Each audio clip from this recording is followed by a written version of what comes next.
What's going on, real Detroit Lions fans? You got the real ones here, me, myself, real Andrew, and we got JMO here. We're here to discuss some stuff going on. Off season's heating up, even though we're all quarantined at home. So, we got a lot to discuss still. Obviously, there were some comments made by Diggs and Slay on Quandre Diggs' Instagram Live, and we're definitely going to get into that for sure. A lot of topics to discuss today, so why don't we start off? Andrew, say hi to the folks in the chat. Hey, what up, everybody? We got Jen Kapler, we got Jeff Terry, Kyle Webb, D. Anthony Goodwin. Hopefully, I said that right, man. We got Go Lions, Luke, and Jay White. What up, fellas? All right, and then we got J Mo, the DSA.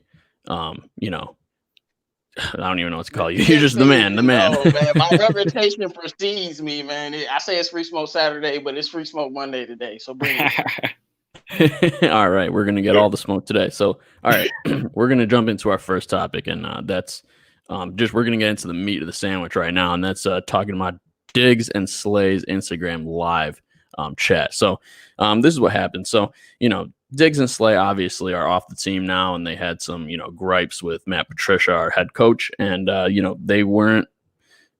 definitely weren't censored in their Instagram Live. So, they talked about. In 2018, there was a practice in the snow, and the next 4 games were indoors. So they were questioning, why the next 4 weeks are indoors. Why are we practicing outside?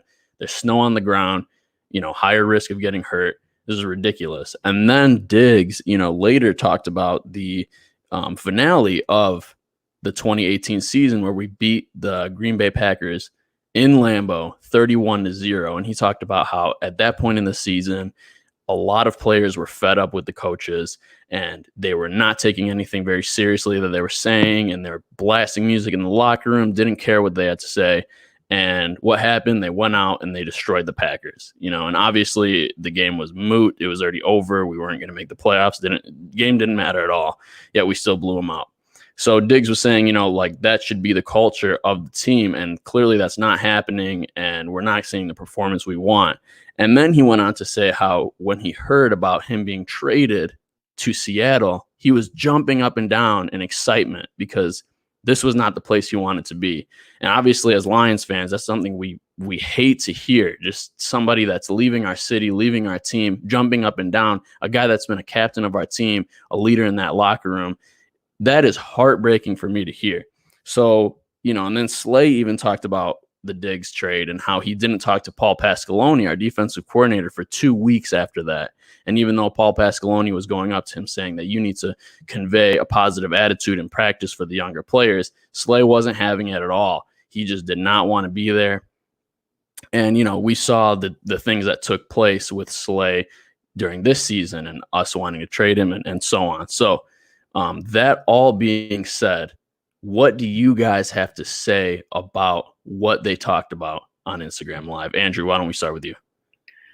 Yeah, so I know me and you briefly talked about this, and I think it's a bunch of BS, man. I mean, when you look at what they were saying, it's pretty much like, oh, we don't want to do what the coaches say. We don't want to be a part of this team. We don't want to show leadership. We want what we want. I don't care what the coaches say. Like, to me, what they're saying is like, yo, it's all about me. It's not about the team. Like, bro, no. Like, if you have to go practice in the snow, go practice in the snow. I don't care if you have 4 more home games, dude. It's that final stretch. The final stretch, you have to play in Lambeau. You have to play other places. Like, it's cold. It's out. A lot of stadiums are outdoors. So why don't you get that practice in while you can to make it more realistic come game time? Like, everything they said just sounded like a bunch of like prissy, like, I'm better than the team, like, comments. And it really pissed me off, honestly. And I'm actually glad they're gone, because if that's how they're acting and that's how they're showing leadership, I don't want that on my team. Like, that's not leadership material. Like, you're just making it worse for the Lions to be able to develop and coach the younger guys, because they're going to see the veterans doing crap like that, and then they're not going to want to listen. So it's just going to cause so many problems. So I have a serious problem with all the stuff they were saying. Yeah, man. I definitely disagree with what you're saying. So it's about to get hot in here right now. Oh no! But If you disagree, it's about to get real hot. all right. That's great. Hey, J-Mo, me and you, baby. J-Mo's the king of heat on the DSA. So let's talk about what do you think about the comments, J-Mo? All right, first I want to say, y'all, I'm giving y'all a disclaimer. This might be a little long-winded, and y'all lucky I don't feel like cursing up a storm because I want to curse them out, but I'm gonna keep it clean. And real use my exact word, prissy. They acting like a bunch of prissy little B words, prissy little girls that don't want to conform. Like, who are y'all? Quandre, who are you? A 5th round pick. Darius Slay, who are you? A 2nd round pick from Mississippi State. Did y'all win at y'all old teams? Was y'all the captain there? Was y'all winning bowl games? What is your pedigree? Y'all ain't never won nothing. So sit down and shut up and listen to the coaches, you idiots. I don't care if you don't like these people. I don't care. What have you won? And I know people will say, well, Matt Patricia ain't won nothing as a head coach. Well, y'all ain't won shit either. How about that? Tit for tat. I just don't like this. And the thing with the playing outside thing is I feel like they were trying to instill a tougher mentality in the team. And I don't want to hear that we just blew out the Packers like it was so easy. First of all, shout out to Deshaun Hand. He hurt Aaron Rodgers. Only reason we got a blowout. Second of all, Stafford was out here throwing. He was out here throwing touchdowns to receivers I ain't never heard of. So stop it with that. Like, I don't want to hear these excuses. Like, oh, they irked me. Like, look, I wish I did not know about this because it just made me not like Diggs or Slay. What kind of person are you? Somebody trades one of your teammates, and now you be like, well, yeah, I'm going to take being a leader off for the rest of my time here. I don't care about the team anymore. What? It's just like, this is why Matt Patricia got rid of these players, because these players don't have the right mentality. They don't know how to win. And what do you think is going to happen when you go to these other coaches that are better with more pedigree, like Doug Peterson and Pete Carroll, and they get into your face and tell you what you do? What you going to say then? It just shows me that they're weak mentally, man. I just don't like it. Luke says, why are we attacking players for speaking their truth? Because they destroyed the team. They destroyed the team because they were playing outside. What? It doesn't make any sense. Why are we attacking players for speaking their truth? Why are players making Instagram posts and Instagram live videos after you done got traded for a team last season ago? Why are y'all even mentioning us? It's not like in your mouths? It's not like it just happened. Like it didn't just happen and you're seeing it. It's like they remind me of like one of them movies where if I gotta go out, I gotta take you with me. We traded both of y'all, so y'all trying to destroy everything Matt Patricia's trying to build. Y'all trying to destroy the Detroit Lions on y'all way out, and I just don't like it. And I don't want to hear this defending these players when players like Golden Tate ain't said a word. He ain't said a word. We traded him just as rudely as we did Quandre Diggs and Darius Slay. What does Golden Tate say? Golden Tate, man, I love it there. Flying colors. It was a great experience. Thank you, Matthew Stafford, for patting my stats. That's all we hear. I just don't understand why they feel a need to attack the team. It's like they trying to invalidate Matt Patricia for letting them go. I don't care if Matt Patricia is the worst coach in the world. Way things were going with our team, we had to let Quandre Diggs and Darius Slay go eventually. So I just don't understand why they want to attack the team and talking about the culture and all of this hoopla. Shut up, put your head down, get your lunch pail, and go to work and do your job. Obviously, they weren't doing that. And I'm just disgusted with both of them. Like, I just can't believe, like, what are y'all attacking the team for? What for? Why are you attacking the team? Why? Why are you still taking shots at Matt Patricia? Why? You got traded. Why do you even care? Like, oh my gosh, man, you lucky I'm keeping it clean today, bro. Oh my gosh. Well, we're getting hot early, man. This is awesome. This is exactly what I expected. Andrew and I and J-Mo are known as the, kind of the hot ones in the DSA, right? We always go at each other, but we have somebody that's joining us right now that clearly disagrees with what Andrew and J-Mo were saying. He couldn't hold himself in the chat. Some BS. Don't worry.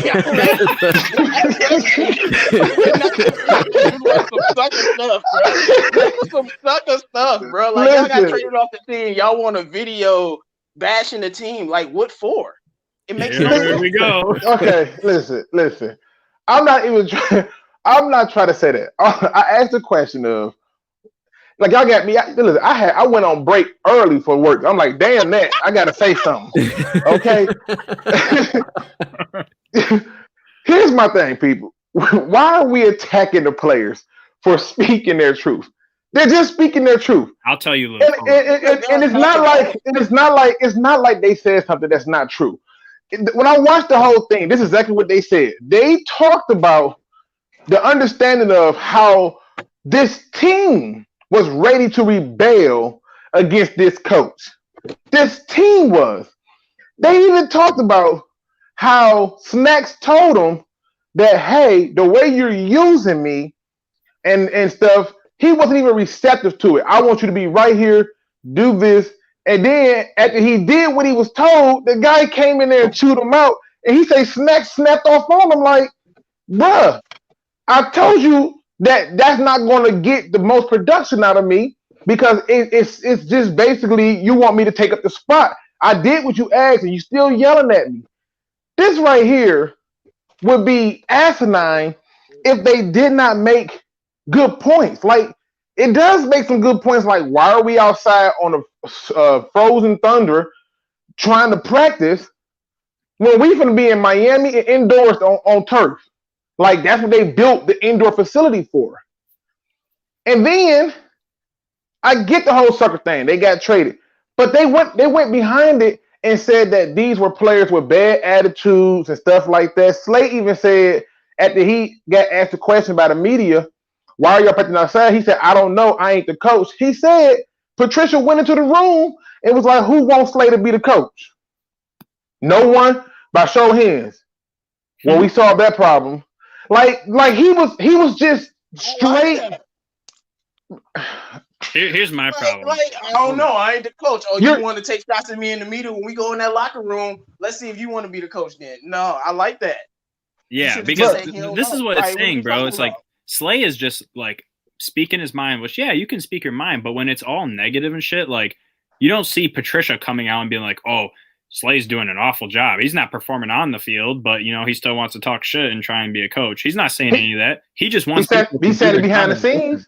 He said it behind the scenes. But that's how it should be done. You should not bring your problems out like that because it's going to cause more turmoil inside. It should be taken care of in the facility behind doors so that you can handle things like men. When you go out to the public and you're just like, oh, man, he made us practice outdoors in the fucking snow. Oh, man, he traded my best friend. I'm not going to talk to my coaches for 2 weeks. Bro, you're a leader in the locker room. You just look like a complete bitch.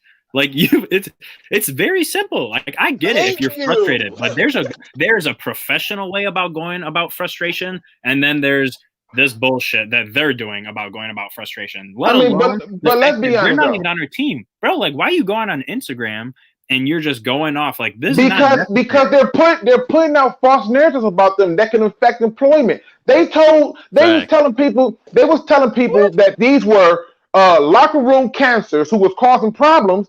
And the first thing Pete Carroll said was, I didn't know what they was talking about. He's been nothing but great here. You know, I don't know what the issue was. They was talking about, even after that Packer game, he was saying, like, where was this style of play calling at throughout the whole season? We were telling you how we needed to be utilized to get our best strengths out. You weren't even receptive to it. You just wanted to be your way or the highway. Everything that they pointed out wasn't the same thing. When you go out behind the scenes and you're telling people that they're locker room cancers, that's like calling a person a snitch in the hood. You got to get punched in the face. Oh, come on, man. When Bill Belichick tell you how you gonna be used, do you talk back to him? And don't tell me he's won tips. I don't care. When your coach tell you, I don't care if it's right or wrong. When your coach tell you go this way, it is their highway. They're the coach. You go that way. Wherever they go is the way you go. You don't have to be bad. Okay, let me answer this. Hold on, really quick, J-Mo, I just want to say this. I don't want you to get away from me. Finish, bro. Go ahead, J-Mo. Go ahead. You go in there, you take your little lunch pail, you be disgruntled with your coaches and you go out there and you play on the football field and you don't say nothing. Matthew Stafford, probably the most miserable guy, but we'll never know till he retires. And that's how it should be. Say what you was going to say. That's hot garbage, okay? That's 100% hot garbage. It's the reason why Richard Sherman didn't come here. When you are a player and you're coming into a league where your career is short, you don't have time to play this way. I did what he was told. Because guess what? If you did what he was told and you look like crap, the only thing they remember is what's on tape. You look like crap. But that's the difference, man. They're not listening and they're looking like crap. If they listened, it might they be weren't. different. No, they weren't. Listen, this is why Snacks went off. He listened and still got chewed out. He Well, I'm said, not talking about Snacks. We talking about no. Snacks. Listen, no. We're talking about what came out. We're talking about what came out from that interview on Instagram Live. They made it clear that Snacks even told him, like, you got me in this shade. I did what you asked, and then he say, Slay say, hey, you remember when Snacks was like, if he come here and say anything to me about why I shouldn't have went to that gap when he told me to be right here, I'm going off. All right, Luke, here's my thing. I want to just break something down real quick. All right. This system is straight from the Patriots, correct? Yeah. I guess. Yeah, go ahead. Straight from the Patriots, right? Do the Patriots ever have any players that don't listen to their coaches or cause that I don't like. Listen, let me. I've been sitting back and listening to you guys argue and listen. The difference between the Patriots and Bill Belichick is, I get, J-Mo, you're saying don't tell me he has chips. But that's the point. Players are clamoring to be on his team and be coached by him because they know that he can get them rings. Patricia doesn't have that clout yet. No. So how can Patricia do the same thing that Belichick's doing and expect the same result and expect players to still want to play for him and stuff? He can't. Bro, look, I don't care what coach you are. It's system. Yeah, if you have, it doesn't matter. Other coaches that are new coaches, they have to come and implement their system too, right? They don't just say, oh my God, like it's my way or the highway, and then any player that's gone or that's doing it different has to go. Look, how do you know that? There is about you see it all the time. Hold up. There's about 5 coaches in the NFL right now that have had their job for more than about 5 years. Why? Because the fucking players listen to them. They don't talk back. They buy into the scheme. That's and they just do what they're supposed to do, bro. Oh my God, that is not true. Do you know how many good coaches there are that don't turn out to be good head coaches? Listen, Tom Brady literally went to the Buccaneers because of the coach. The same coach who came into a team and told a Hall of Fame receiver in Larry Fitzgerald that you are going to play slot. And Larry was not with it. They went back and forth on it, and he kept telling Larry, listen, this is what we need to do for us to win, and this is what I need from you for us to win. It wasn't that he told him it's my way or the highway. Listen. It wasn't that he told him it was my way or the highway. It was that he came to him in a way to help him understand what he needed from him and why. He didn't come in with this, you either going to do it or die type attitude or get out. That wasn't what happened. He talked to him like man. Now, he scolded the hell out of that former first round pick, that cornerback, Hargraves. He scolded him. Oh, you missing practices and getting in trouble and showing up late, go home. Yeah, he clowned him in the media hard. But he also fostered in and brought in other types of things. What they're saying is this, that he created a culture in such a way where the team was ready to quit on him. That is not a player problem. That is a coaching problem. That is not players are soft. That is players saying, I'm not going to be talked to any old kind of way because you think it's cool. If there's no structure in the facility, though, how do you expect us? Little click. It was just that little click. It wasn't the whole team. Yeah, that was about to quit on them. It was just. But those Darius, are the leaders and the impact players. Glover, Quinn, and that's the problem. That's the problem. That's why those they're not are the here. Leaders. It's simple as that. That's why that's not. You just need guys that's gonna follow the rules and do their job. You don't need all this extra stuff. Who made? Hold on. Let me ask you a question. Who made Snacks a captain? The players, I guess. I don't know who picked. Okay, who made Glover Quinn a captain? Who made Slay a captain? All the people who made that, because all the people who have been captains have been shipped the hell up out of here. that was done by him. The players can vote for whoever they want. The coach got to approve it. So when he approved them to be captains, they became public enemy number one. For what? For coming to him and saying, hey, some of the guys on the team feel like this, coach. Oh, the hell with him. Get him out of here. That's not how this works. That's not how it works in the workforce. That's not how it works in life. You just can't do that. And to me, when you look at the problem, it has been the coach. It's been the coach because that's what the common denominator is. You have never seen this. The only team that you can say had this type of turmoil where it's just constant conflict were two teams. The Jacksonville Jaguars, who dumped everybody for Doug Marrone, and then the goddamn Houston Texans because they hate Bill O'Brien. But the same thing is in common. They're running it in a way where people are like, yo, you just disrespectful. Also, listen. So listen, I've been in the workforce for a while. I've had a couple bosses, right? Part of being a leader for Matt Patricia, part of his job description is, as Stephen A. Smith will say all the time, galvanizing the troops. You need to be the guy that brings the best out of your players and cultivates a culture. If you're not doing that, you can't just be a drill sergeant like some of these comments are saying. Like the real world's not a military. I've had bosses that were like, listen, get me this report, get it to me by 5. I don't care. Other bosses were leaders and saying, listen, we're going to do this report. We're going to do it together. We're going to whatever. You got to be a leader. If you maybe would have described it in a way like, listen, we got to play outside in practice because, later on when we face this, that, whatever, really got the, captains on board with it and then did it, or maybe talk to them and say, oh, and they're saying, we're not going to be on board no matter what. Listen, we're talking about practice here. I'm going to talk like freaking Allen Iverson. Yep. Listen, yep. like not we're a talking game. about practice, and you're telling me I'm a young player in this league that's well respected by other players in this league, and I'm looking at a career that might be 10 years long further, and I'm a good player. You're going to cost me millions of dollars in my career. I could just slip on some ice during practice. Are you kidding me? Our next 4 weeks are indoors. What are we talking about? Why are we practicing? No, let's not talk hypotheticals. I'm sure he said that, bro. That's common sense. And he got the biggest contract. No, clearly he did not. No, clearly he did not. But that's exactly what Slade and them said. Slade and them said that they was like, bro, we gonna get hurt. Diggs say he was walking around there. Wait a minute. Diggs said that he was just walking around keeping his mouth shut. He said Patricia came up to him and was like, yo, man, you looking a little upset. He said, no, I'm good, coach. I'm all right. He said, you sure? No, go ahead, man. Speak to me. He said, no, I'm straight. He said, no, man, say what's on your mind. He said, coach, I'm having a hard time understanding why we out here on this thing. We can get hurt. He said, Matt Patricia was like, I got people out here bitching and moaning, excuse my French, about practicing on icy fields. This football.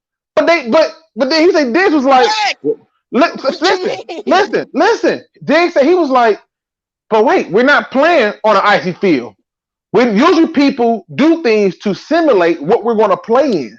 Like, why would you even like I can get the same example for military. If you're going to go to the desert, why am I going to train you in Antarctica? Because to prepare if you have for to go to Antarctica eventually, you might as well get the training in while you can. And if we take you to Antarctica to toughen you up. But that's different. That does not make sense. I got a scenario for you all. I want you all to answer this individually. Let's say you're a head coach. You're trying to run your team. And your star players, your top players who are your captains, are not listening to you and don't want to follow your scheme and are causing problems. What do you do with those players? Go. Who wants to go first? I go first. All right. You want to get rid of them. You want to move on from them. You want to do that. But I'm also a person that understands that I need to know the why. I need to figure out what is it that I'm contributing to that's causing this rift. See, if they just randomly decided that, oh, I ain't going to do it because my allegiance is to the coach before that coach, that's one thing. But that wasn't what it was. They was all okay with him coming in until how he came in and talked to him and how he was acting like he won something when he ain't won nothing. He ain't Bill Belichick. Like I can't come in acting like I'm Jordan and I ain't did Jordan stuff. LeBron can't come in acting like he Jordan, he ain't did Jordan stuff. Kobe didn't do it. But all of a sudden, here come Matt Patricia coming into the Detroit Lions, acting like he Bill Belichick. The defense got better. He was Bill Belichick. Yes, he was. Yes, he was. No. Just how many players are gonna allow him? There's been plenty of drill sergeant coaches, and they all aren't like Bill Belichick. We gotta stop making that comparison. This is a distinction. Matt Patricia is his own man. That's how he runs his ship. Bill Belichick don't run his ship. He ain't talking to players like that. Let me ask you a question. Let me ask you a question. He can. Look, their motto is literally "Do your job," and there's a reason for that. That's what I'm saying. I'm with you. I don't care if the coach is coaching in a way that you don't like it. Suck it up and go out on the field and play. Because if he's a trash coach, it's gonna come out eventually. I have a problem with them. So when your production get injured, so what do you do if you get injured? Instagram, I have a problem with them going on Instagram and trying to air out the whole team. Why are y'all still talking? Y'all play for two different teams. Why are y'all still bitter? Because they are behind the scenes giving bad. Because they are behind the scenes giving people bad impressions about them, sending their locker room cancers and saying things. I'm not gonna speak for Quandre because I don't think he's like that. But Darius Slay wasn't a problem in the locker room. You gonna sit here and tell me that? Darius Matt Patricia caused the problem. He was a problem. Yes. It does not matter. The thing is, you have to listen. You have to go. No, I'm acting like you have to go to the source. If you're telling me, was Darius Slay a problem before Matt Patricia? Yeah, but were we winning? No. No. Hold on, wait a minute. Hold on. Well, first of all, you're wrong. We were winning. Kyle Will had them on two or three winning seasons, and his miss with him, and he wasn't a problem then. He wasn't a problem when he was getting benched and sat down repeatedly. He wasn't a problem then. He didn't become a problem until Matt Patricia got to this team. So, but the point is, he still became a problem. That's the point. But why though? Listen, man.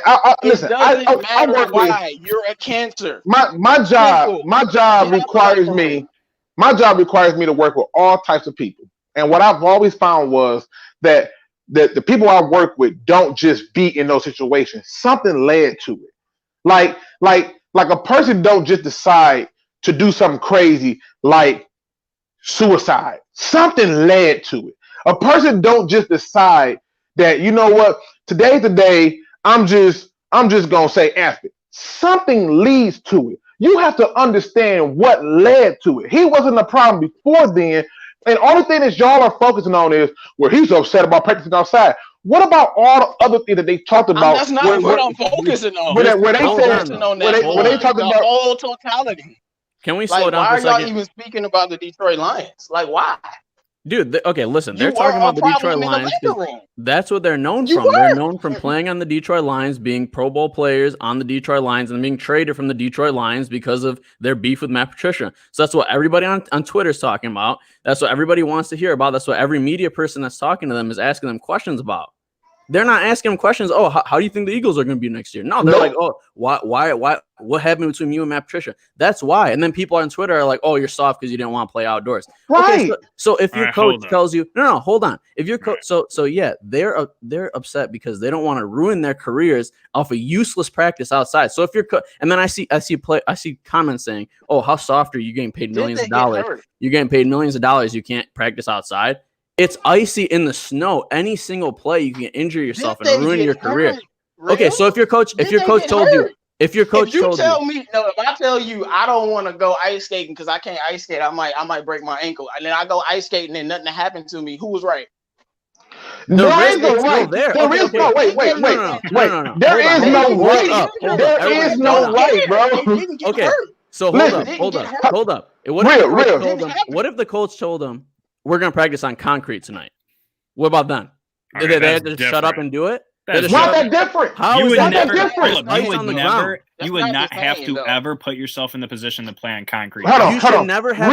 You should never have to practice in the snow when you're not going to play in the snow for 4 fucking weeks. Hold on, real. Watch this, real. Hold on, watch this, real. The game in Lambeau wasn't Not only is what you saying spot on, I'm going to show you how much more logical what you saying makes sense. Concrete? No, I'm going to show him. Listen, I'm going to show you. Think about it from this standpoint. If this wouldn't be a topic of conversation if Ford Field was an outdoor stadium. They're a freaking dome team. Exactly. They're a dome team. No. I see Ryan saying, "Oh, plus you can't get. Oh, you got pads on. One slip, you tear your Achilles. One slip, it's ice. Mikal What are you talking about? Mikal LaShore. What you want to talk about? What you saying, Mikal LaShore? Let's talk about how everybody complained about the Pittsburgh Steelers and the Oakland Raiders football field because they were slipping and tearing their ankles up. They got stadiums who have been completely broke down and built up because of that. Listen, I give you a perfect. Hold on. I'll give you a perfect example of what you just said, J. Players didn't even want to play in Mexico because the field was too dangerous. Why? Listen, were they? That's not the same. How compared to icy they're fields? playing in the snow to instill some toughness in that team, and they were soft. Okay, well, part of your job. Oh my God! Part of your job is to coach. And when they went to the one outdoor stadium that they played in, what happened? Beat the living crap out of the Packers outdoors. And that came from 4 weeks of practice before the end. You just said it because they didn't have Aaron Rodgers. Which one is it? You just said it's because we injured Aaron Rodgers. Right, we just said that. Now it's because we practice outside. Man, listen. I remember when I was in college, I had got a security job that allowed me to keep going to school, right? And so we would have to check alarms and stuff. And so I used to work the night shift. And so they was like, hey, you need to go on the roof and check these 5 pieces of equipment. And it was so dark up there that I couldn't tell you where the edge of that goddamn building was. Like, I couldn't tell you. So when I told him, I said, hey, I'm not going up there unless it's daylight so I can see what the hell going on because that's dangerous. The response to me is that's part of your job. I told him that you can either fire me or offer me the opportunity to resign, but whatever it is, I'm not going up there. Now, let's say if I follow J Mo's example and I took my ass up there and fell to my death. Now he's right, but I'm dead. It's stupid. Sometimes you need to be able to see. Sometimes you need to be able to see the danger before it's there. And my point is, if you went up the ladder and came back down perfectly, that's it. The risk is still there. The risk is, oh my God. But y'all didn't get hurt. That's the point. I think we're getting away from the topic. Let me tell you something. Hold up, Jamie. Let me tell you guys something. Everyone's saying, like, oh man, like Slay and Diggs are coming out and going at Patricia because it needs to be said and this and that, whatever. But what people are not taking into consideration is Patricia, when he coached for the Patriots, coached hundreds of players, no problems. Patricia coached. He did have problems. Look, let me finish. Hold up. He coached the Senior Bowl. People were praising for him how well he got along with the players. And the split in Detroit with the people that love him and free agents who have specifically came to Detroit because they like him, and then Slay Diggs and a couple people. The majority of people like Patricia and have no problem with his coaching style. There's only a handful of players that actually have a problem and they got shipped out and they're just causing problems because people have come out. There's a lot of analysts and people that fucking have said like, yo, he's great. There's a lot of players that came as free agents to our team that are like, I fucking love Patricia. He's a genius, this and that. Like I don't understand this argument. You don't hear Justin Coleman out here complaining about Matt Patricia. He ain't got no reason to complain. He the highest paid slot corner. You make me the highest paid slot anything. Because you paid. Come on, bro. Listen. Because you paid. I'm paid, so I can't complain anymore. What? No, Darius came in here.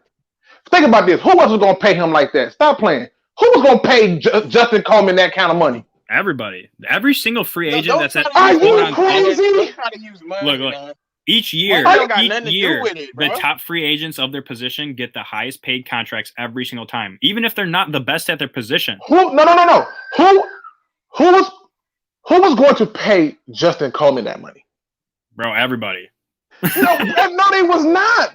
Listen, stop playing. It's the same as a quarterback spot. There's so many quarterbacks. Oh my! He's a slot corner. Deals. He's the highest paid slot. He's not the highest paid corner. He's the highest paid slot corner. That's that third dude in the nickel package. What are you talking about? We can go through the list. He brought in Snacks. Snacks like, I came here, I got traded here. I love Patricia. Blah blah blah blah. And in a matter of a few months, was like, fuck that dude. How did that happen? How did that happen? All I'm saying is what Real said is correct, man. It's a whole lot of people that love Matt Patricia regardless of what we think.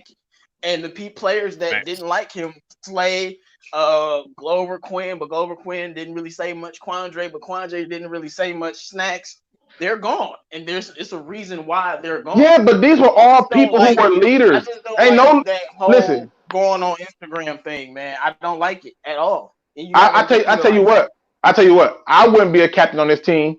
I wouldn't, because if you're a captain, you out this building. God forbid you try to show some leadership qualities. You're out of here. I don't understand how all the people he brought in. Luke, you call them causing problems leadership abilities? Man. Listen.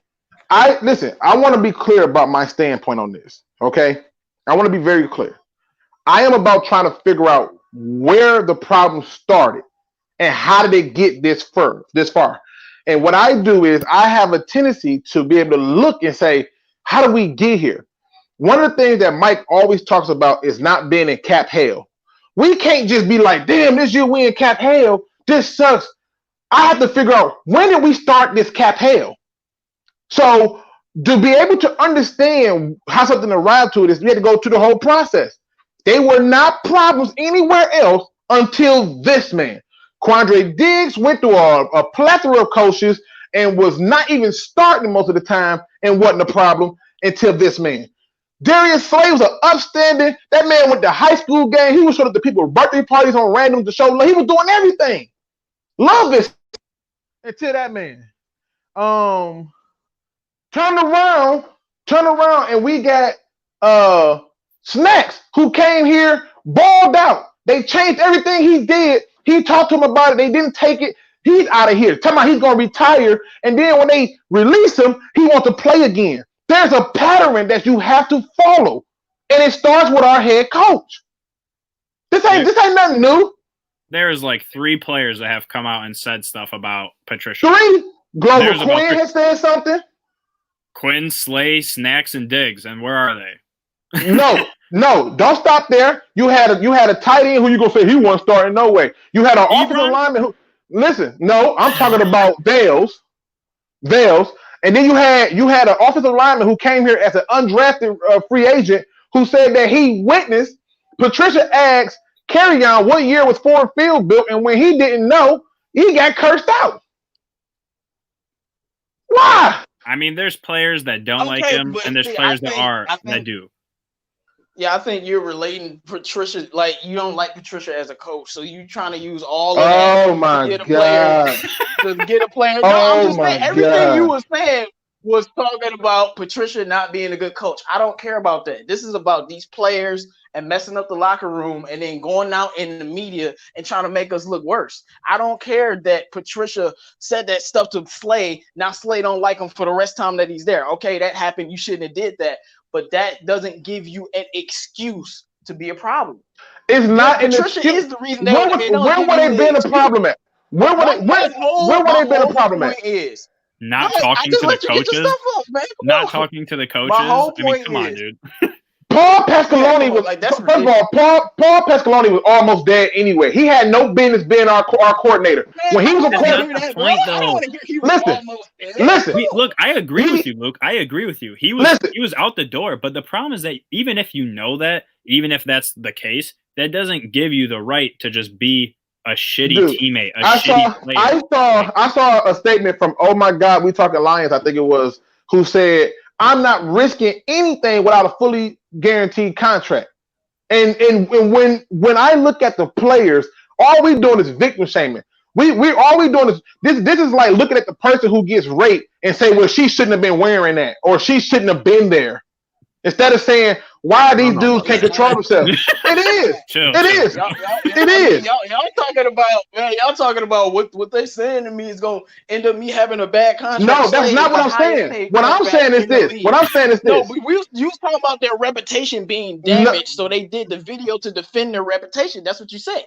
No, I'm talking about this. I'm talking about this. I asked this question before I even came on. Why are we attacking the players for speaking their truth? And my response to that, because they're attacking us. That's why. But listen. I hear you. You believe that they're attacking us. They're not. They're attacking the head coach. They are. That's us. That's part of us, ain't it? No, it's not. It's not. But that should be part of you because he's the head coach, man. Okay. All right. I tell you what. Don't speak over each other, guys. I tell you what. I'll put it like this. You are essentially taken away from what they're saying. They had all these years in the league with no conflict. Nobody. They got into it with nobody. Nothing. Until this guy. But why? How do you know that though? But, like a lot of stuff don't get said, man. We're not talking. Listen. This is the way you want it. You say a lot of don't get said because according to you, you should be behind doors. Or I think that was like Andrew that said that. Yeah, but okay, so stay with me. If it's all gonna be behind doors, cool. What has happened that caused players who's been in the league for over 5 years to now come out and be rebellious? Nobody just don't decide to wake up and do that. Why? But they said the whole team. It's not that hard. They don't like the coach.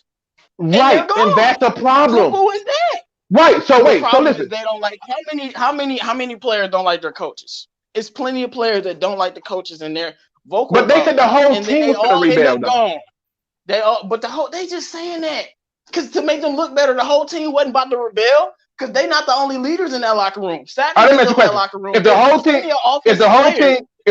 wasn't about to rebel, why they went out and grabbed all these Patriot players? Why they went out and grabbed people who was familiar with them then? If the whole team went for the bail, we overpaid Trey Flowers. We overpaid Justin Coleman. Everybody who's coming here is getting overpaid. We gave $6 million to a receiver because of his familiarity with this team. Not even giving the guy who came. Wait a minute. Patriot players don't mean players about to that's not what I'm saying. That's not what I'm saying. What I'm saying is he's going to get players that he's familiar with because he wants to have people to say, "Oh, well, I'm okay." But the truth is when he came here, he alienated a lot of people. And it started with his trickle down from alienating the leaders. When you alienate the leaders, it trickles down to everybody beneath that. It just happens. It's just like when your job bring in a supervisor who ain't never did your job and you've been there longer than everybody else. And instead of you getting a promotion, they brought in some outside dude who don't know the job that you got to now train. Personal story. That you got to now train, and then they're trying to tell you how to do the job. They're telling you wrong. When you tell somebody to do something wrong, or you doing something that's going to affect the person in a way where it negatively affects them, they have a right to speak their truth, and we shouldn't be attacking them for telling their side of the story. There's always 3 sides of a story: his side, their side, and the truth. That's my thing, though. You have the right to do whatever the hell you want, but I don't have to like it. I don't have to. You said you can't tell them they can't speak their truth. No, you can speak whatever you want, but I'm sick of these players bashing my team once they leave. I don't. They bash the coach. I want the insight. I want to know what's the house on fire over there. Look, but there's a lot of players that don't like it because there's other players that don't play for Matt Patricia that ain't said a word. Why isn't Golden Tate talking about how trash Patricia was? He was there, wasn't he? He probably didn't have to deal that much with him because Patricia didn't care about the offense for the first year that he was there, and they've said multiple times. They've said multiple. Yo, let me get one sentence off, Jamo. Hold up, bro. You've had a lot of time to talk. Let me just go real quick. Look, a lot of players have said that Patricia was a lot worse in his 2018 season, and he got a lot better in his 2019 season. He didn't even talk to the offenses the entire 2018 season. He was like, "Jim Bob, do your thing. Jim Bob sucked. It is what it is, and we got Bevel." But look. The problem I'm seeing with it, I get what you're saying, JMO, that you personally don't want to hear that about the team. I definitely want to hear that about the team because you don't just get rid of our best players on defense when you're a defensive coordinator coming in to coach our team and have no explanation. I want to know what's going on. And I know a lot of fans do, and a lot of fans are bombarding them with questions on what the hell happened. Darius Slayer, my favorite Lion, why did you leave? Or why did things break apart? That's why they're answering these questions. It's because of demand. They're not just coming out here and bitching for no reason. It's demand. People like me want to hear it. My issue with that, you don't have to answer it though. Well, I would, and I want them to answer it. And second of all, I think it is damning on the coach to hear these comments because look, you can say all you want that these players should just go out there and do their job, but it's not going to happen. There are players that have personalities and whatever, especially the good players. So guess what? Are we just going to be having to be handicapped on just guys that Patricia that like Patricia or will shut up and do their job? We shouldn't have to do that. The good coaches that come into teams, okay, they are good at being drill sergeants and being empowered and giving demands and orders for their team during practice and during the preparation and all that. But on top of that, they're leaders of men. They know how to get everybody on board to what they're doing. Pete Carroll is exactly that. Okay. So I'm not about just excusing Matt Patricia just because we're saying, oh, well, the players obviously are soft. They don't like his system. Excusing him though. Me and Luke probably don't like him the most. But my point is,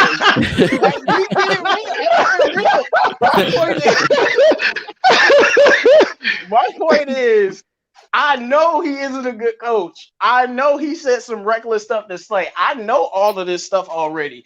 But I'm about the image because them talking all of this stuff, it doesn't really reflect on Matt Patricia. It reflects on the Detroit Lions. And that whole video, I'm watching it, and I just want to know why. You said fans is asking questions and stuff. Well, you could have put out an Instagram post like Snacks. You don't see Snacks talking to Glover Quinn on Instagram Live about how you lying. I wish he would. I wish you would. See other franchises, when the franchise is a dumpster fire, they get on Instagram and start talking about it. It's just not right aesthetically. And like I said, I know that I don't like Matt Patricia, but at the end of the day, those players did not fit whatever he's trying to build, and they're not here anymore. And you said you're getting rid of the best players. We got rid of one great player. There was a reason why we got rid of him. 2 reasons. Trade value, and we didn't want to pay this guy. Trade value. Moved on from him, and he got paid. We had to trade him. We couldn't pay him, so we had to. J-Mo, I want to push back a little bit with you, just a little bit. All right, a little bit. You said the Snacks ain't out here doing this stuff, right? Every time they post something, fans post something, he responded accordingly. He was big up in. Every time they said something, that coach over there crazy. Yep, like he's literally responding to people. Yeah, but see, responding to tweets isn't the same. It's not the same. Luke, hold up. I think what me and J-Mo are getting at is it's like, all right, we have no problem you saying your piece, but when you go on and on and on and on and on for no freaking reason, it's too much. It's too much. You already said your piece. And then another person, where was it? Go Lions said something. He went on first take. Yo, he was like, why are we dogging Slay? And I mean, why didn't we dog? Jeez, I can't read this right. Basically, we're not giving Slay and Diggs shit. But when Ebron went off and was like, oh, this is wrong and this is wrong, everyone was like, yo, screw you, you suck. But we're because he sucks. He fucking sucks. You can't be trash. How you gonna be trash, but then trying to go ham? Like you up here arguing with fans for saying Darius Slay is the only player that didn't suck. I mean, Quandre is. Snacks didn't suck until Patricia. Snacks didn't suck until Patricia. But his Snacks is also older, man. I mean, it's not like we got. I don't care. Glover Quinn didn't suck until. Look, Darius Slay numbers went down because of Patricia. Glover Quinn didn't suck, man. Snacks had one good year. He benched Glover Quinn in favor of Tavon Wilson in the Jets game. Glover Quinn sucked, though. That's what we go and look at. Listen. Go and look at Glover Quinn's season before Patricia and after. Night and day. Quinn is like 30 plus. Man, right? I don't want to hear that. You making excuses again. Stick to what's going on here. Stick to what's going on here. All I'm pointing out to you is this. If it was always, why isn't Glover Quinn playing anymore? Yo, you guys can't talk over each other. Nobody can know what you guys are saying. Fair enough.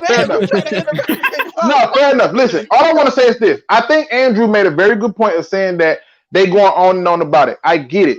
The problem is they need to stop trying to give a bad image of them to behind the scenes on them. That's the first one. And secondly, my point is this. Why am I going to attack the players when they're telling their side of the truth?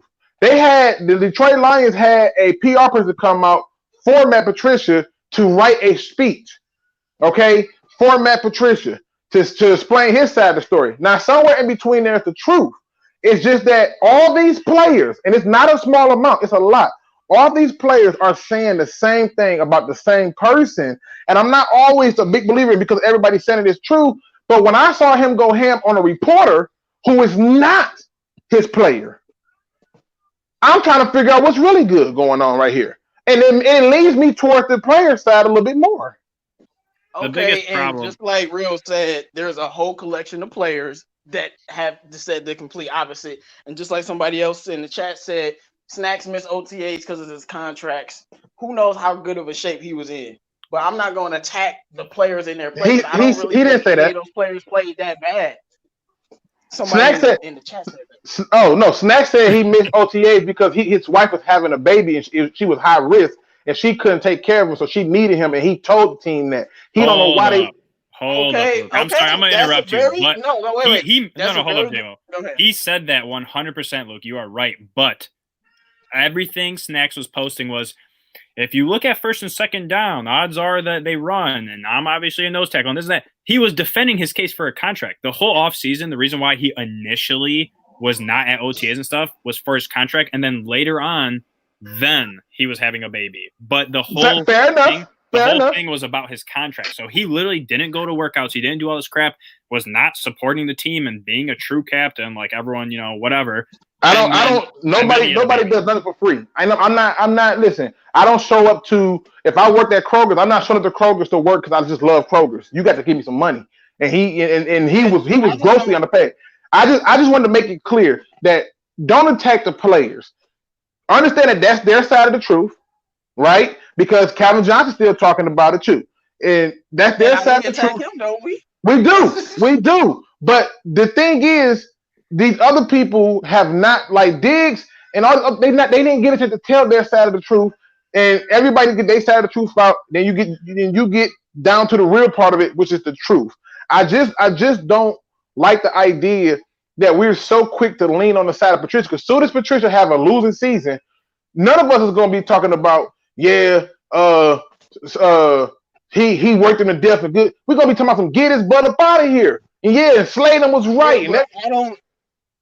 I don't think it's leaning on the side of Patricia. I'm leaning on the side of the Detroit Lions. Slade is speaking truth.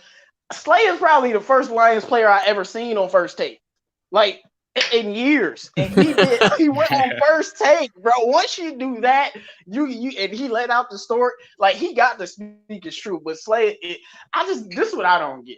Why are you still disgruntled? And you saying they talking about back channels there, saying that they're a problem in the locker room. Even if Matt Patricia caused the problem, you became a problem in the locker room. That's the end of it. So it's the truth for that year. Listen. That may be the end of it, but where's the beginning? I don't want to get into this Matt Patricia thing. Oh, he's a good coach, so the players who love him love him. Oh, he's a trash coach, so everything that they saying makes sense and it's all butterflies and daisies. I don't care about that. This is about players keep coming out and bashing our team. And it doesn't matter if it's Calvin Johnson, don't matter if it's Ebron, it don't matter if Golden Tate say something. The Lions fans are always going to defend us. You said don't attack the players, they attacking us. It's Free Smoke Monday, like I said. They're going to get this smoke. If you want to say all that stuff about us, that's cool. It can be true, but I don't have to like it, and I can have a response to it. When you're not on this team, why are you speaking on us? All I can say is this. All the people who speak of him as a defensive coordinator, and he may be a great defensive coordinator. All the people who praised him for how he ran the practice for the Senior Bowl, they can speak like that when it's 24/7 cameras on you all day, every day, watching your every move. You don't get to be an a-hole when you being watched. See, everybody look good when they on tape. And everybody wants, when you know you being recorded, all of a sudden everybody's so beautiful. It's what you do when ain't nobody watching. And the truth is this guy in all his glory did something that set forth a whole nother set of chain reactions. Now I gotta get back and punch back on this clock. I just didn't want Real to be by himself because I agree with him. I love you. Thank you for coming. Appreciate the backup. Heating it up, bro. You heat up we had to get heated. Hey, I'm with it, man. I love you, gentlemen. As always, DSA, one private, don't ride. But I gotta get back on this clock before I ain't gonna have no job, y'all. All right. I just wanted to say last thing, and I'll let you go. My thing is, yes, if you want to blame Patricia for pushing him out, cool. But what did they do? They got rid of the players. And you can blame for that. I don't care. Like I'm not as I already said, me and Luke probably don't like Patricia the most. So I'm not here to defend him. I'm here to defend our team. Players that don't want to be here, I don't want you to be here. And that stuff that Quandre Diggs said made me want to throw up. Like he was already 1 foot out the door. And I just don't like people who give up like that. Because there are plenty of players out here getting trashed and destroyed by coaches. And I'm not saying you a grown man. If somebody disrespects you, you can meet that with disrespect. But not all players do that. Some players think about the team more than themselves. And it clearly these two guys, that's the way they thinking about themselves. Like the fact that they were 1 foot out the door while you were still on the team, it's just I don't like it at all. And you got traded to a different team. Better franchises. Why do you feel the need to constantly stomp on us? And it just makes no sense. It's because they got that beef with Matt Patricia, so they're trying to destroy everything that he's trying to build before he even builds it. I'm not that confident in what he's building, but I'm just tired of players talking. Because Glover Quinn said something as soon as he retired, and he never said a word. I'm gonna keep saying it till y'all combat it. Golden Tate ain't said a word, and all I hear is he was on the offense, so it didn't matter. That's bullshit. Come on, man. If a coach is a bad coach, everybody's talking. Yeah, no, listen, man, JMO, I'm just gonna come on and say, listen, that your opinion on that is completely fair. Like, I don't blame any Lions fans for being disgruntled about, players coming out and talking smack, but I see where they're coming from. And especially, like you said it, dude, no Lions are asked to go on First Take. So I don't blame Slay for going on First Take. And like, all they're getting blasted with these comments. Every media person that interviews them, that's the questions they're asking. And the more that they come out, I think it's more like it's a downward spiral that you can't get out of, because once you start making those comments, then you got fans like you, JMO. I'm not saying you did this, but like fans on Twitter and stuff are going at him like, why are you talking shit? You suck, you're soft, whatever.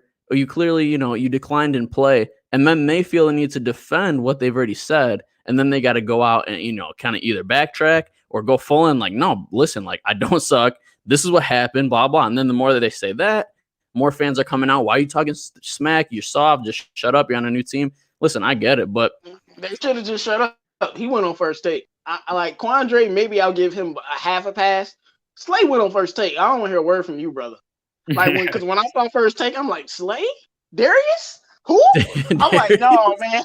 Like, he went on First Take and aired everything out. But of course, Quandre is his man. They're very close. They're going to do it together. But this is my thing.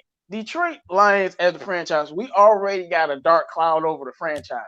Every time y'all say something, y'all take that dark cloud and multiply by 100. I need y'all to stop talking and leave us alone. Let us do what we do. If we want to get a bunch of Patriot yes men, let Patricia get all his guys and stop talking. And my thing is, fans are going to antagonize players who don't play here anymore when they leave in a disgruntled way.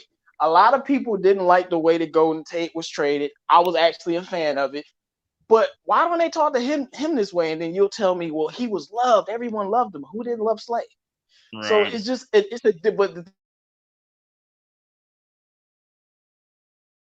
what he said to Slay to Golden Tate, but Golden Tate also wasn't doing the things to warrant what Matt Patricia said. Like, I'm not defending what Matt Patricia said. We probably would have fought right there. But I'm just saying, it's just, I mean, they said they had to hold Slay back. I'll believe it, because we're going to have to scrap, bro.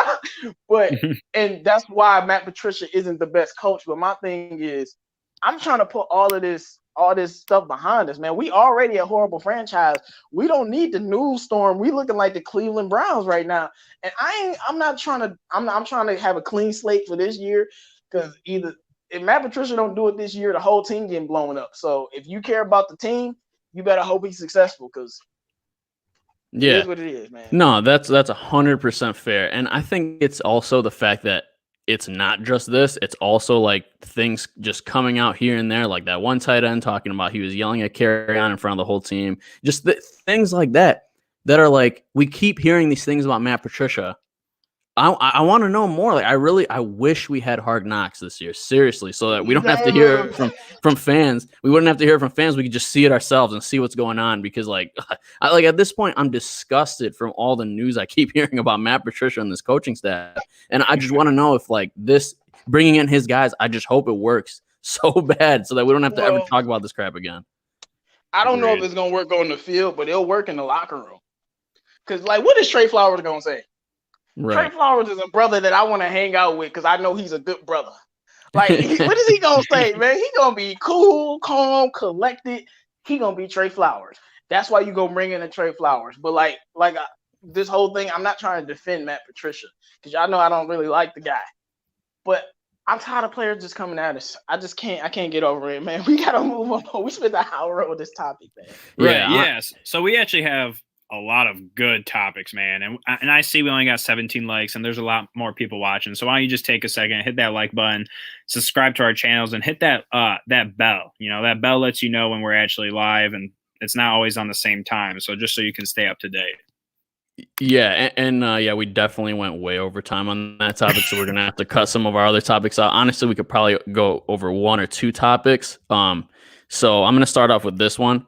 Okay, so besides all the hate that they said about the Detroit Lions on that IG Live, one thing that they definitely praised was Matthew Stafford, and we've seen it. Past players always compliment Matthew Stafford, praise him, say he's a dog, he's the man. If he was on another team, he'd have rings. And then Dan Orlovsky came out and said, I believe Matt Stafford will win one Super Bowl ring. So I just wanted to ask you guys about that. Like, what are your guys' thoughts? Obviously, we're all big Matthew Stafford fans, so we're biased. But, I wanted to kind of phrase it a different way, too. First of all, do you think that Matthew Stafford will win a championship? Not like could he, but will he? And if so, will it be for the Lions? Why don't we start off with you, J-Mo? I don't know if it's gonna be for the Lions, but he's getting a chip. Because I feel like Stafford, John Elway is better. But I feel like he's like a new John Elway type of guy. And if you know anything about John Elway, like, he's better. I'm not saying that. Anything about John Elway is he carried the Broncos to a lot of Super Bowls and AFC championships, and they got their ass whooped every single time because his team was garbage. So, and of course, like I said, John Elway is a superior player, but I think it's the same way with Stafford. His team is garbage. No matter how much he carries him, I'm just waiting on Terrell Davis to drop in our lap and and then we can win some championships, because I think that's the type of way. And Stafford might go to John Elway's team, but after his contract up, I think he's going to the Steelers, Patriots, or Broncos, and he will win a Super Bowl. And this is the thing, and this is why I'm so confident in him winning the Super Bowl, is because he's too good. Like, he's too good. If any type of competent organization can get put around him, they're going to win. And I remember Bucky Brooks had the top 5 transcendent QBs, and Stafford was on the list, and people got mad. But that's the thing with me as a Stafford fan. To me, it's not me being biased. I'm going by what I see. Of this generation, he's the greatest thrower of the football I've seen besides Aaron Rodgers, Peyton Manning, and Drew Brees. I'm just talking about pure arm talent. He's right there after them. Difference between Peyton Manning, Drew Brees, and Aaron Rodgers is what? Coaching. Offensive lines, running games, defenses, all things that he's never had. And if the Lions can't find a way to put a team around him, somebody will. I'm almost interested to see how high the bidding war would be for Matthew Stafford once he gets on the free market. But I think he's going to be a Hall of Famer and he will win the Super Bowl. But I pray it's with the Lions, because if he win a Super Bowl on another team, man, you might as well stop being a Lions fan. And I'm only saying that because for the rest of our lives, they will hold over our head that we had a Hall of Fame quarterback and we couldn't win with him. And as soon as he left, he got rings. And that's just going to make our franchise look worse than it already looks. But he has all the talent. He just needs a team around him. I mean, can I get one running back and one consistent O-line? Put it like this. If he was in Dak Prescott's spot since Dak got drafted, the Cowboys would probably have at least one ring. Put him with Ezekiel Elliott in that O-line and see what happens. But I really don't think it's going to be with the Lions, but I pray it is, because if he win a championship with the Broncos, it's not going to feel the same. Yeah, I'm with you, JMO. I love Matthew Stafford. Like, aside from being a Lions fan, I'm just a Matthew Stafford fan in general. I think he's a beast, and if he could stay healthy, I think he will win one, especially like with the Lions trajectory. It looks like, if we don't perform this year, it's a win now season. It looks This like the if year, we man. No, I'm not saying win the Super Bowl. I'm saying just in general, if we're not a winning team making a playoff run this year, it looks like the coaches are going to get fired and we're going to rebuild. And if we have a new coach, chances are he's going to want his own quarterback, especially when you look at Stafford being the age he is and the injuries the past 2 seasons. If he's hurt again this year, I could see them moving on from him and him going to another team and winning a Super Bowl. I could definitely see it happening. So, Andrew, what do you think about that? What do you think Stafford will win a Super Bowl? And if he does, will it be for the Lions? So I'm a very optimistic Lions fan, but I don't think Stafford will win a Super Bowl with our team. Not only because we still have a decent amount of holes to fill, but when you look at the NFC and how many dominant teams there are in the NFC, we have such a hard road to get to even the NFC Championship, let alone get to the Super Bowl and win. So I don't think it's plausible for him on the Lions. And as far as other teams, I mean, if he goes to a very stacked team defensively, I could see him potentially getting to the Super Bowl and win because he's talented enough to carry that offense. But he needs a defense that's good enough to hold a team to 20 points, not letting up 30, 40 points and Stafford has to throw 5 touchdowns. But as far as his injuries goes, I mean, it's kind of like Romo, Big Ben, like their careers are going to be cut short because of the fact that their injuries just compound on one another, and especially a back injury. Like when you throw a football, you have to contort your whole torso to get that momentum to actually throw the ball how you want. So it's going to keep impacting him. And so I think he has about 4 or 5 years left before he's done in the league. And he has 2 years left with the Lions. So his window is very small. And the only way he's going is if he somehow gets to the AFC and he goes to a team that is very dominant on the defensive side of the ball. His injuries, though, I don't think it's back-to-back years of injuries. I just don't think he was ever healed from the first injury. But that's fair, Stafford. Because like week 3, didn't he have like back spasms and he didn't even get sacked in the game? So to me, he needed more time to heal, and I think he's gonna be fine. But what were you gonna say? It's just that like the back is just so, it's a tricky injury, and it seems like, players don't usually get to 100% health after getting that kind of injury. But we need to move on to the next topic. So there's a lot of trade scenarios. We're number 3 in the draft, 3rd overall pick. This is the highest we've been since we drafted Ndamukong Suh. So this has been a long time. I've seen articles like this is the first time Bob Quinn has drafted in the top 5. So there's a lot of excitement going on for the draft in regards to the Lions. So my question to you guys is, there's a lot of these trade scenarios being brought up. So I wanted to go over one of them with you guys and see what do you guys think and would you guys pull it. So there's a potential trade scenario with the New Orleans Saints, and it's pretty much we would trade our first round pick, which is the 3rd overall pick, and we would get their first this year, their first next year, a 3rd overall pick this year. So a 1st and a 3rd this year, a 1st next year, and we'd get Alvin Kamara. So that's a pretty significant trade. And honestly, I don't even know what I would do yet. So why don't we start off with you, Andrew? I know that you submitted this question. So what do you think about this trade scenario, and would you do it? Yeah, I mean, this is such a tricky trade scenario, and a lot of people are going to disagree with me. But if I'm looking at the Lions as a team, and I just said we have a lot of holes to fill, and we're not going to just fix a team in 1 year. I mean, the biggest jump from year to year in record is like nine win difference. And that was the Rams, a couple of years ago. So I would do it. And I'm going to just tell you why. For one, you're getting 2 first round picks. Although they're not the greatest, you're still going to have your own first round pick next year on top of the Saints. 2, you're also getting a 3rd round pick, which would put us at 3 third round picks this year, which can easily be used to move up in the draft for higher picks. And then on top of that, you're getting one of the top running backs in the entire league. And for the majority of people that come on into our chat and a lot of the DSA members, what do they preach? We need a dynamic running back. We need an elite running back. So how can you not when you're getting 2 first-round picks, a third, and a Pro Bowl running back? So I don't know, man. I mean, if I'm looking for the future and at our team as a whole, yeah, I would do that.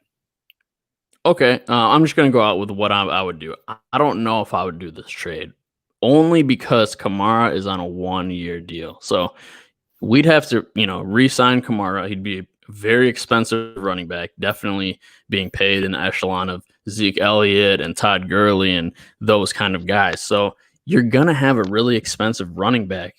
And he's been, he's had injuries. So potentially you're getting a guy that is elite if you have him available, but you only are renting him for 1 year and he has injuries. So I don't know if that's a secured pick. And then on top of that, you're moving all the way to the Saints pick, which is, clearly out of the top 10. Clearly you're not going to get one of the guys we can that we want out of, the blue chip starters, as Mike always says. But I don't know if I would say no necessarily, because it would just be so tempting to get Kamara, have that elite running back. If we had him, Kerryon, and Bo, that'd be a sick running back committee. And then if we could get a guy like Gallimore or Kinlaw late with that Saints pick, oh man, like that could be a game changer. But you're taking a risk. You might not get a guy that you want, and you might not get an impact player, especially because you don't have any of these pro days. You don't have any of the just in general, the pro days and any meetings that you'd get to know the player face to face. So that definitely affects your draft and how you analyze players. And I don't know if I would take the trade, but it's definitely tempting. JMO, what do you think about the trade? Hell no. So wait, I get 2 first-round picks that are going to be low, and then I get Alvin Kamara and a third pick in the 3rd round. Like that sounds pretty bad to me. First of all, I need at least 4 picks. Second of all, y'all act like the Saints are some bad team. The pick next year we have is probably going to be 20, just like the pick this year is 24. I'm trading down from 3 to 24, and all I get is Alvin Kamara. And my thing, the main reason why I need more players or I need a better running back. Now, Alvin Kamara he's a great running back, but to me, he's not one of them special running backs. To me, the special running backs are Ezekiel Elliott, Derrick Henry, Saquon, and Christian McCaffrey. Those guys where I feel like it doesn't really matter the team, they're going to be special. Maybe Derrick Henry less because he might need somebody to open up a hole for him going downhill. But them other 3 guys, it don't really matter what team. They just going to be special because they are special. And Alvin Kamara is great, but I don't think he's those guys. I could easily see Kamara coming here and not being that good because we can't block. Interesting. That's why you got, Zeke can break, Derrick Henry can break tackles. They have speed. Saquon, we know he can dance. Christian McCaffrey, he can dance. And if the running game don't work, we can turn him into a wide receiver. Well, now we can do the same thing with Kamara, but I don't think he's good enough to warrant a trading back down that far. I would need Marshawn Lattimore, who they're not gonna give up. I would need what's his name? The pass rusher, Cam Jordan.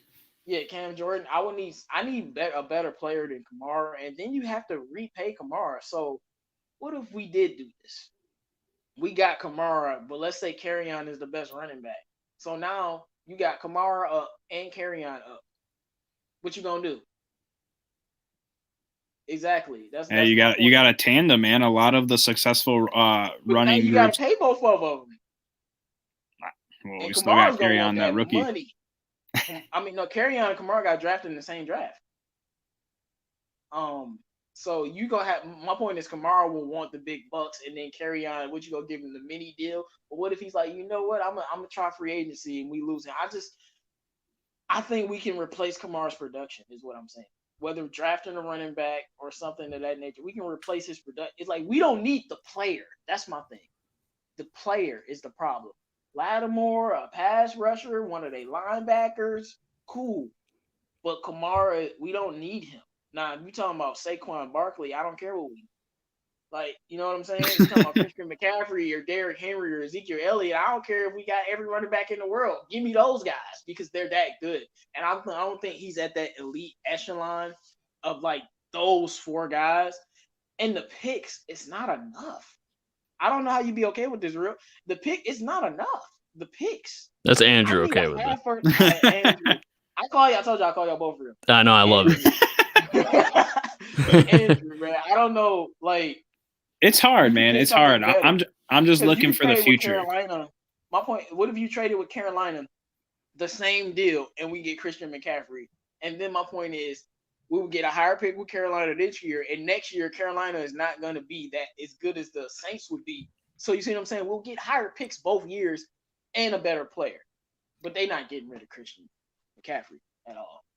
Yeah, I feel you. What I'm saying. It's a lot of other better packages you could get just from if you want to first. I don't want to say pick a trash team and trade with them, but you could do that. The Saints is at like 24, man. Like that's a low pick, and next year they'll probably be at like 20 something or anywhere from 24 to 25. Yeah, no, that's 100% fair, and I'm with you there, man. Like I kind of disagree with you with how you're valuing Kamara, because Kamara, to me, when I watch his film, man, he's a beast, man. Especially when he's healthy, of course, but like man, it always seems like they taper off of using Kamara towards the end of the season, and I don't know necessarily if that's because he gets hurt or he's on a snap count or whatever, but it seems like during the beginning of the season they're doing these dump off passes to Kamara, and he's unstoppable. Every time I see him, I see it, this guy's unstoppable with these dump off passes, and that would be awesome to have on our team. The dude's elusive as hell. He's like a receiver in the open field. But Carry On, I compare him and Kamara a lot because I feel like Kamara is just a little bit faster and he can catch the ball a little bit better. That's the difference. But I don't think Kamara, he's not a north and south guy. And when I say that, I don't mean he can't do it. No, they run him through the tackles. He'll get 4 yards, 5 yards, maybe 6 yards a pop. But that's not the kind of running back he is. And if I'm doing a trade like this, I need a running back that can run downhill. Like being able to do something and that being what you're great at is two different things. Like I just said, he can run downhill, but that's not the kind of running back. He's zone run to the outside, use him as a pass catcher. Like, dude, Kamara, I've seen Kamara murder dudes in the open field. We know this.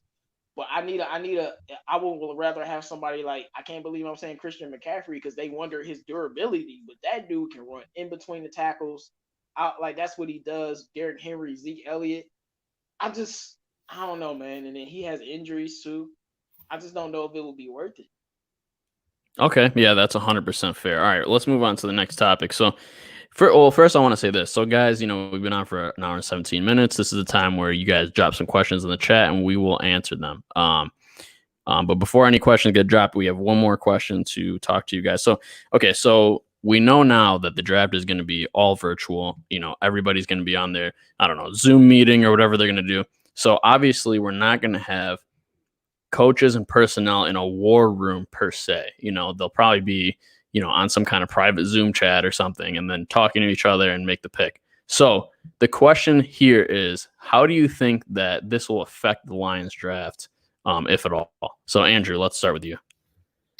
Yeah, I mean, I think it's going to be hard because unless they've already established, their rankings of position by position, as well as just overall rankings, this is going to be hard because let's say something happens and for some reason, like Joe Burrow lands at 3 and we haven't traded our pick yet. I feel like our staff would go crazy because they're like, oh my God, like, do we have to change plans? Like, are we going to take Burrow or are we going to take the best defensive player? Are we going to take the top offensive tackle? Or are we going to trade back? Like, what are we going to do? So I feel like they have to come prepared. Like every possible scenario needs to be played out in their heads and discussed with coaching and Bob Quinn, because unless they have everything that could potentially happen in the draft already planned for, it's going to be mayhem, dude. Like just trying to set up a FaceTime or like something with multiple people. Like there's so many technical errors that can happen, let alone having to call in your pick and this and that. Like you have a time frame. You have, I think it's like 10 minutes in the first round. Like you have to be on point with everything. So I'm really hoping that, they come prepared and that they have everything going well, or else it's going to be a shit show. Yeah. JM, I'm not sure if you heard that question. So the question was, the draft is going to be completely virtual, and there's going to be no, personnel and coaches in a war room like there usually is. They're all pretty much going to be on Skype or Zoom or whatever they got to be on. So the question here is, how do you think this will affect the Lions draft day, if at all? Wait, so like every single person is gonna be virtual for every war room? That's what's being communicated to everybody. Yeah, so far, yeah. I don't know. That might change, but that's what's being communicated. Yes. That's pretty interesting. Besides the fact that the question that you asked, I'm just gonna be honest, y'all. Ain't that very inconvenient? Wouldn't you be mad if that was your job? Like, bro, I gotta do this on virtual now. Like, I'd be pissed. I would be upset. But will that affect the Lions? Look, I've said it and I'll keep saying it. I love Bob Quinn and his drafting. I know not everyone agreed, but I think he's very great at it. So I'm not worried. I feel like Bob Quinn has a Rolodex of players. I feel like it's like this. This is just off the top of my head, but I feel like Bob Quinn got 6 main scenarios for every round, and he got a Rolodex for every scenario. Right. I just feel like, when he was with the Patriots, he was their scout and he drafted some of their better players. Of course, Bill Belichick is in there too. We all know this, but he's been solid at drafting. I mean, like, you could say stuff about his first round picks, but to me, he hasn't had his only high first round pick was TJ Hawkinson. And unless you don't think TJ is going to be good, I mean, I don't know any other tight end that's been drafted in the last decade that Tony Gonzalez is calling, but like, that's really the only high pick he's had. The other picks was 16 Taylor Decker. That was the pick that we had to make. Ragnow, a late pick, which was a great pick, and then Jared Davis, which was like the 21st pick. So the third pick is where we really gonna see. Like, these last 2 years in the first round is where we really see his ability. But I think Bob Quinn has it all, man. He has every scenario he wants to go down. I'm more worried about the communication. And it is something I'm concerned with, because what if your feed gets canceled and we got to pick? Like, you know what I'm saying? Like, it's just a lot of situations where I don't really like that virtual idea, but I know it's something that they would have to do. I would rather they just get like 4 people and just had those 4 people decide all the decisions. But Bob Quinn is a mastermind with these picks. I'm telling you, like I said, last video a couple weeks ago, whenever I hear about any player getting scouted, it don't matter who the player is, if they a highly touted player, the Lions are always there. We always, it can be middle of the season. Oh yeah, it was some Lion scouts at Chase Young game. It was some Lion scouts watching Trevor Lawrence. We always there, so I think we'll be fine. Yeah, I'm definitely in line with you, JMO, for sure, because we had a similar question this on, I think it was the roundtable. It was like, do you think that not having pro days and stuff because of this COVID outbreak is affecting the Lions, or can the Lions capitalize on the confusion of the other GMs? And I think it's more of the latter. I think that you're right, JMO. I think Bob Quinn is definitely one of the most prepared GMs I've seen. He's a great scout from what I've seen as well, and I like his drafting. So I think that it's as much as there's a war room, I think the war room is in Bob Quinn's head right now. You know what I mean? I think he has every scenario, and I think he's arguing with himself. It's him, and maybe Patricia has some say, but I'm sure he's already gotten Patricia's input on it already. You know what I mean? And right. But yeah, you guys bring up a good point about the communication, like, for sure. Like, what would happen if it's your time to draft and the feed gets cut? Is it like, fantasy football where you just get the next guy on the board? Like, what would happen?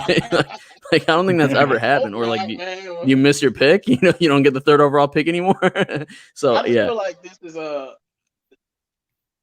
lot of GMs, some were like head coaches and stuff, and I don't know how many GMs were scouts, but this is literally his life. He's been doing this for years. Like, so he's a scout. Yes, he's our GM, but he's a scout. That's what he is. So I'm not that worried about it, because that's what he is, and his scouting has been pretty good. I know Romeo got trashed, but he found Romeo Okwara and Devon Kennard when they really wasn't that special. He's found players in free agency and in the draft that you didn't know about. Tracy Walker. I mean, oh my goodness, Amani Warrior. I could keep going. So, I trust him. That's the only situation I trust him in, though, because he hired Matt Patricia. But I'm gonna leave him alone.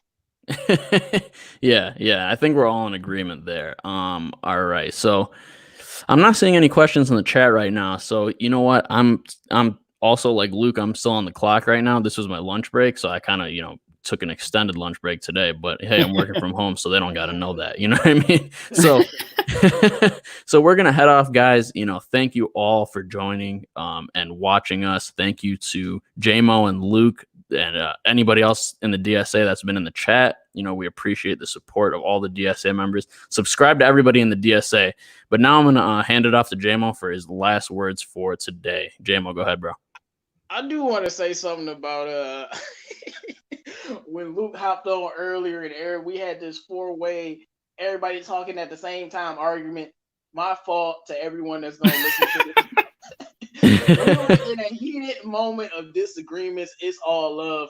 The best thing about DSA is we don't agree on a lot of things, and it's a good way that everyone can get their points across.